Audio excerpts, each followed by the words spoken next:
Welcome to this week's episode of Paranormal United States. This is episode 42, Tennessee.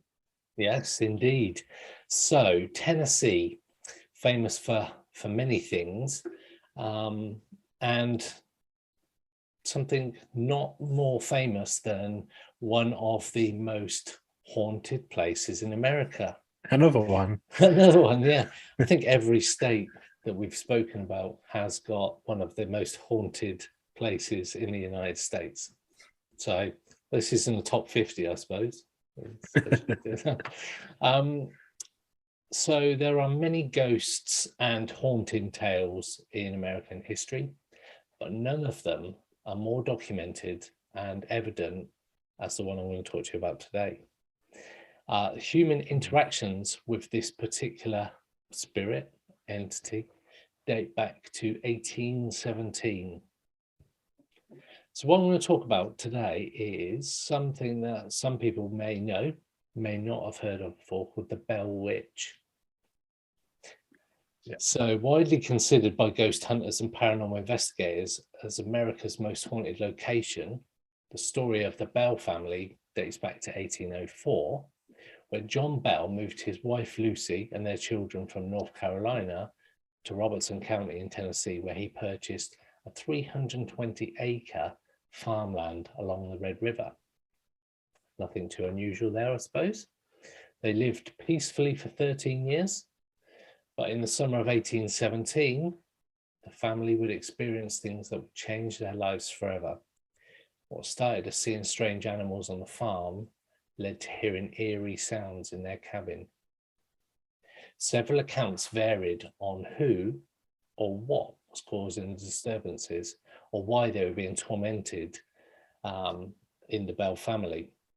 The sounds that the family heard escalated to a voice speaking directly to them until it could be heard in every room of the house, while especially terrorizing John Bell's youngest daughter, Betsy, with beatings that left her unconscious.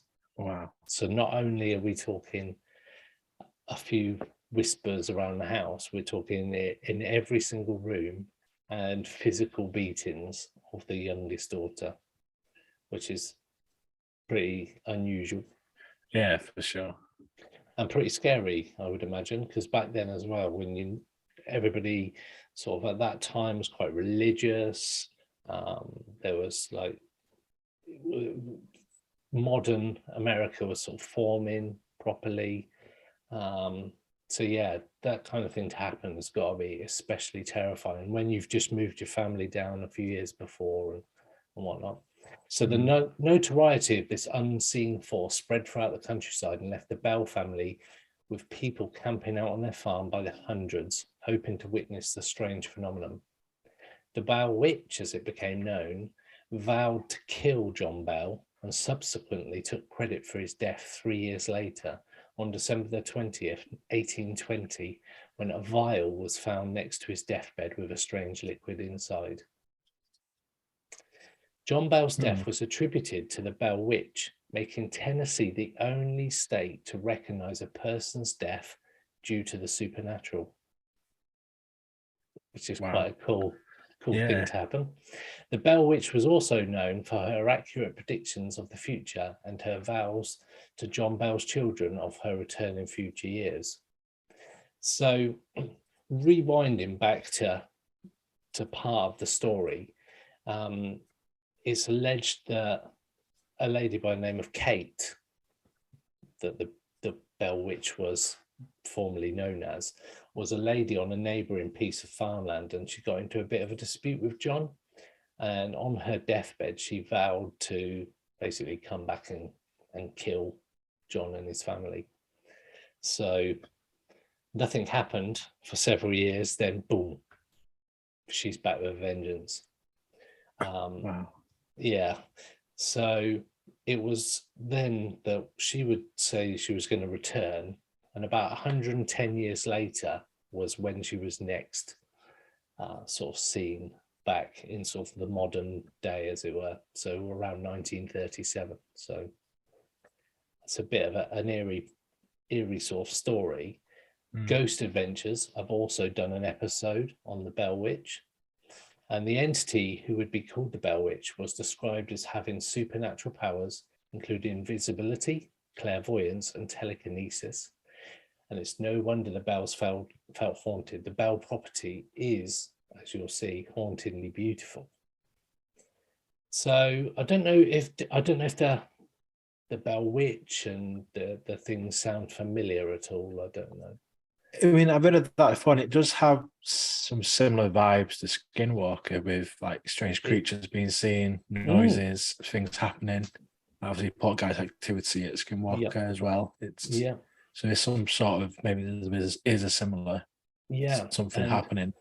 Other sort of pieces of information I've been looking at, they talk specifically about it being a poltergeist, and there's actually a cave where it's called the Bell Witch Cave, and in there is apparently where the body of the Bell Witch was. And if you go in there, there's a grave that appears to have been sort of dug up and no body in there, and they believe that the Bell Witch's body has come out.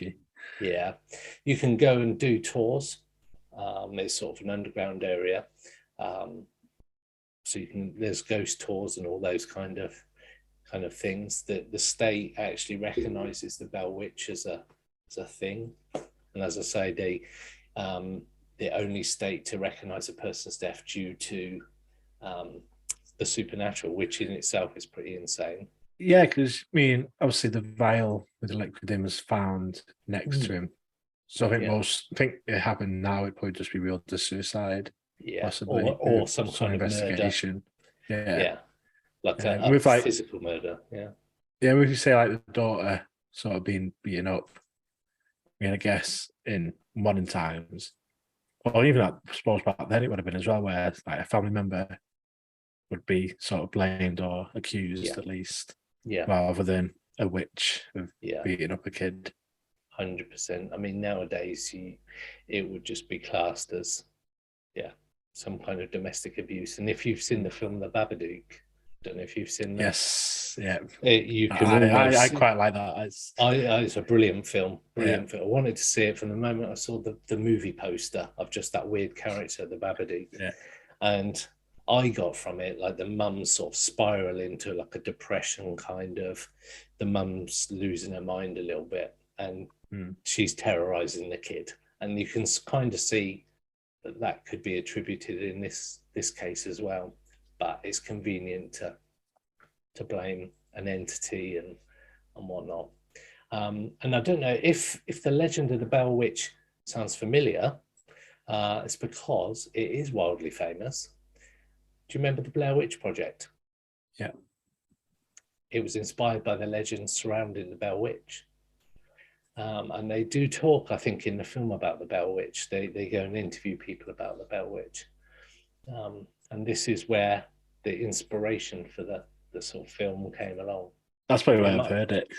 I love the Blair Witch. I still find it hard to watch. It is still, a lot of people say, it's crap and stuff, but it is, even watching it today, it still creeps me out. It definitely holds up. The fact that it was just kind of one of the big found footage films, a believable one where you're in the woods and you camp and you can hear things and all this weird stuff happens.